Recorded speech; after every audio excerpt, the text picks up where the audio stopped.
ปากเต็งเอาไว้งามตาบูชาเคยถนอม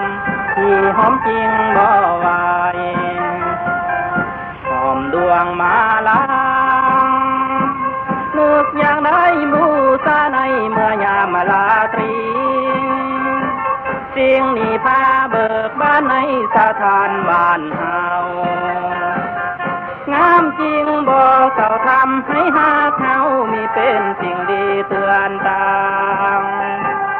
หอมเตือนเวียนยางดวงมาลางามยิ่งอันเป็นสิ่งต้องตาดวงมาลาเคยดมดวงมาลาเคยดม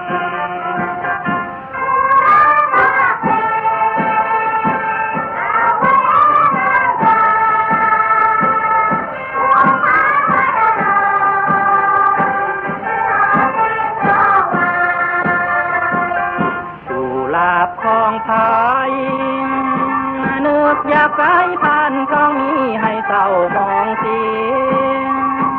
เจ้านารีแคมเสเอามาไว้สม